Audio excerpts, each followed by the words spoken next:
apóstolo Paulo começa dizendo o seguinte, capítulo 12, versículo de número 1.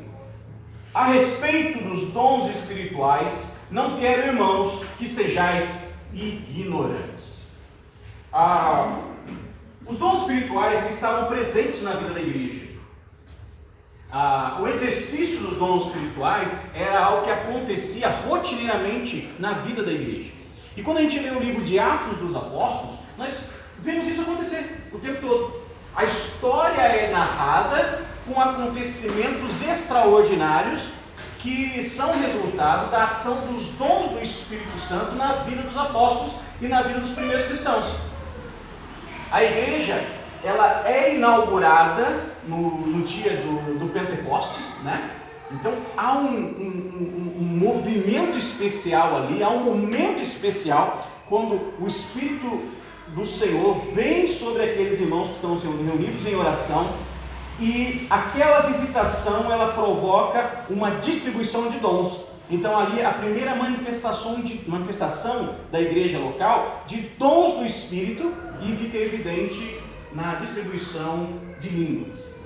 Então o Espírito vem sobre eles e é visível a cena que havia sobre as pessoas, né? Todos conseguem visualizar línguas como de fogo sobre eles, ilustrando aquela ideia da visita do Espírito Santo, e a partir daquele momento eles começam a falar em outras línguas conforme o Espírito lhes concedia que falasse.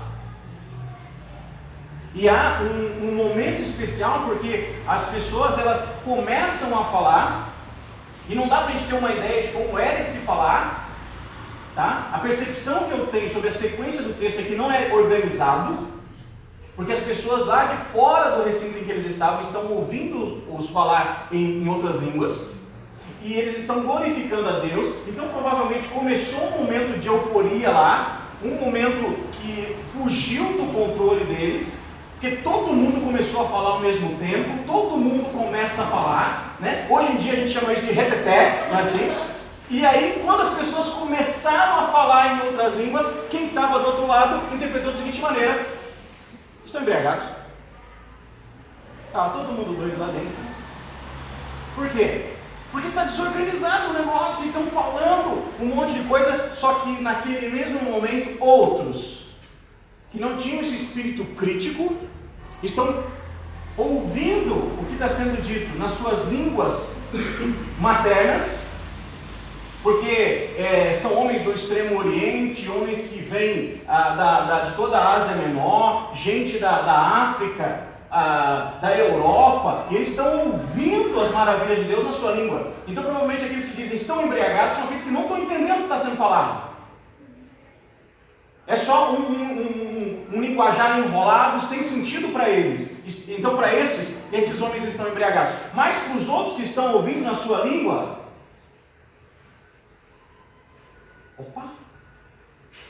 são maravilhas de Deus que esses homens estão dizendo. Eu pergunto, eles sabiam o que eles estavam dizendo?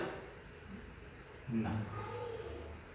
Eles não sabiam o que estavam dizendo. Eles estavam experimentando uma manifestação do Espírito Santo na vida deles. Quero abrir um parênteses aqui. Não é a primeira vez que isso acontece na Bíblia.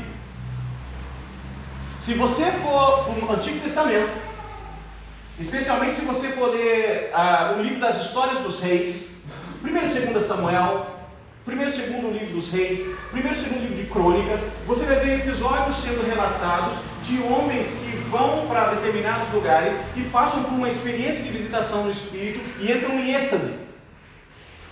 Há uma experiência de Saul que vai para o deserto, encontra com profetas no deserto, e esses homens profetizavam em êxtase. E ele, no meio deles, foi visitado pelo Espírito Santo e ficou em êxtase e profetizava conforme o Espírito concedia que profetizasse. Então falava coisas sem ter controle.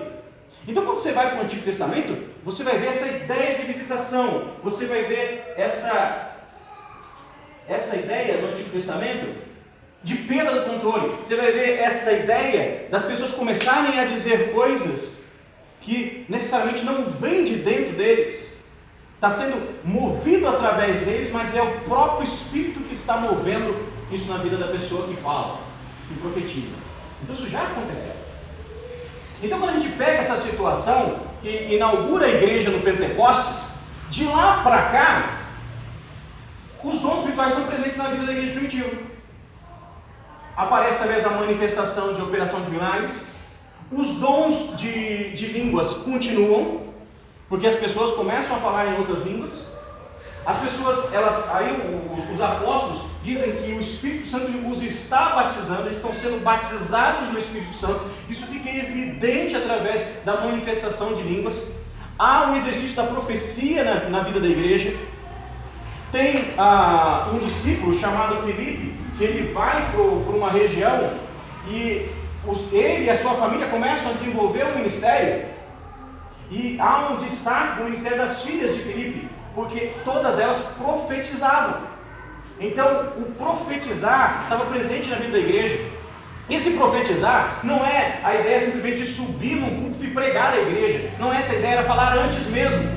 Porque a gente vê em Atos dos Apóstolos o relato da história de Ágabo, que era um profeta da igreja de Antioquia, que profetizava. E ele traz uma profecia para Paulo, dizendo para Paulo que se ele descesse para Jerusalém, seria preso. E ele antecipa a cena da prisão, amarrando as suas próprias mãos, e dizendo: isso vai acontecer com quem for a Jerusalém. É uma profecia sobre a vida de Paulo, o que iria acontecer. Outra coisa que acontece, a antecipação, o conhecimento antecipado das coisas começa a estar presente na história da igreja. E atos extraordinários, milagrosos vão acontecendo através da manifestação do Espírito. Seja eles dons de curar, dons de maravilha, porque a gente vê maravilhas acontecendo o tempo todo. Nós vamos ver dons ligados à manifestação pública de línguas, por exemplo. A ideia da palavra de conhecimento, de uma palavra de direção, de entendimento antecipado. A profecia propriamente dita, que é o ministério que no Antigo Testamento é chamado de ministério do vidente. O que é o vidente? O vidente é aquele que vê antes. Profetas do Antigo Testamento eram chamados de o vidente. Então, isso aqui não é algo estranho para o judeu, não é algo estranho para a história de Israel. Então o apóstolo Paulo diz para a igreja: quanto a isso, eu não quero que vocês sejam ignorantes do que está acontecendo na igreja. Vocês precisam ter conhecimento. Hoje, a igreja tem tomado duas posturas: ou conhecer e praticar, ou não quero nem saber. O apóstolo Paulo chama atenção: não quero que vocês sejam ignorantes. Nem apenas simplesmente praticando sem ter conhecimento e entendimento do que estão fazendo, e não querer nem saber disso, e não abrir para o debate, porque nós podemos ter as duas situações acontecendo aqui.